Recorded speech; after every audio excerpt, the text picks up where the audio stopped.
Ben, Sam, you were channeling a bit of Phil Kessel there today after today's USA performance. Thought I'd get a Toronto reference in as early as Phil Kessel.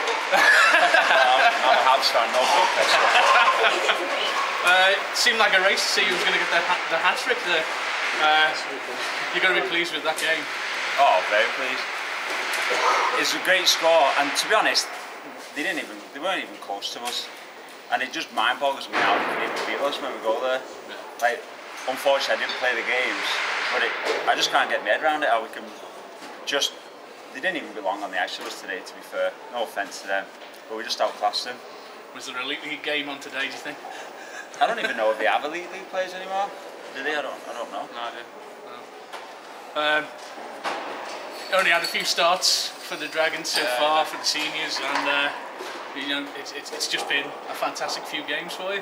Yeah, it's good getting a chance to play and obviously proving yourself. And you know, great bunch of lads, obviously all quality. So. And you're playing, you know, it's a huge game. You know, you've got a lot of fans in watching a game like this. Well, the atmosphere is absolutely brilliant today, and every other game really. And it's just great to play before all these fans.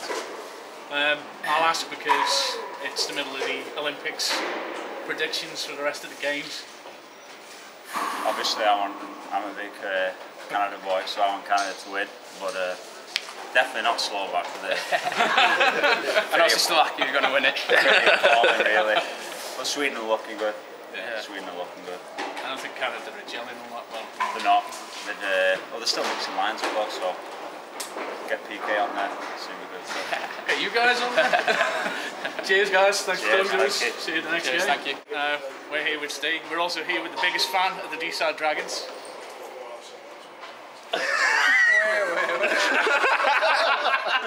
You're going to be pleased with a game like that tonight. Oh, it was an excellent game of hockey. You know, I think, what was the final score? 9-3, something like that. You know, so against Coventry, because they are a good team. You know, I know what Ben just said there, but I think they're a good team, and he's right. They're not missing too many guys. I think they were missing one or two. That's it. But the team they had on there tonight was a strong enough team to come here and give us a game.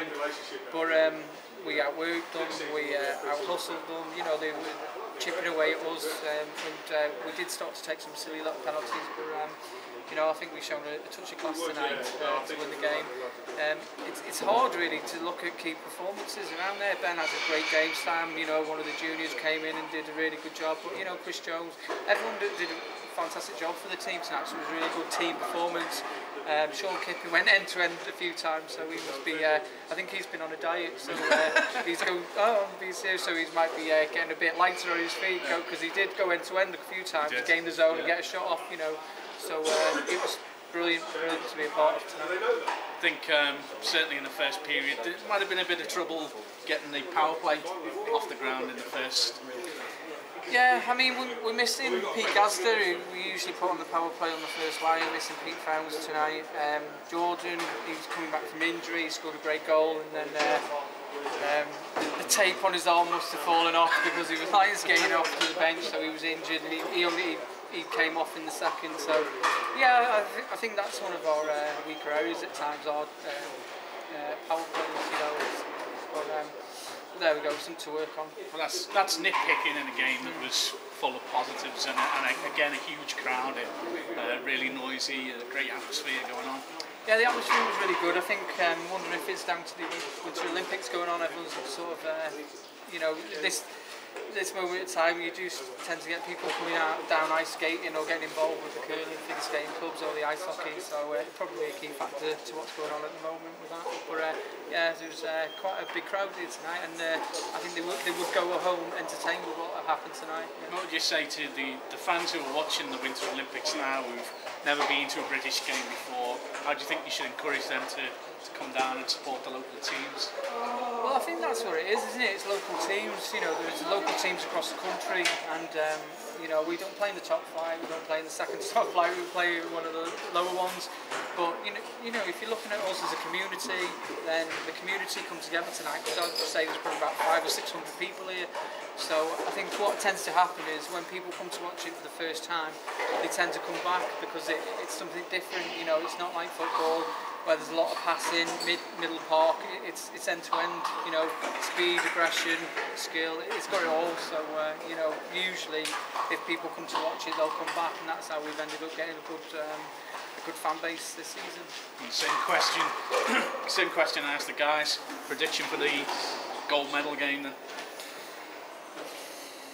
Do you know, I've been impressed with some of these other teams. Like, I mean, I know they struggle for points, like Sweden and Norway and that, but I've been quite impressed with how they've played. But I think I'll play it safe and go for Sweden, or you know, even USA's look good as well. Yeah. So I think it's quite open, really.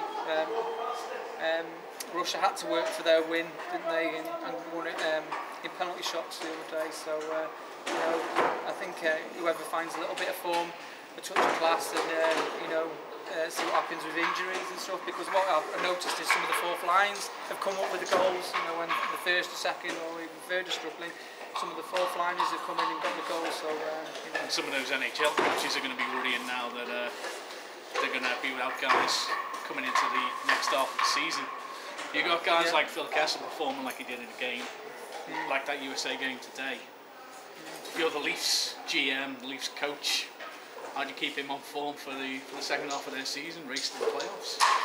No, it's about nurturing your players, really, isn't it? Nurturing them, making sure that they're injury free, and just taking care of them, nurture the players. That's what you have to do towards the end of the standard season. response to that question. Ha, Leafs playoffs. Fuck you.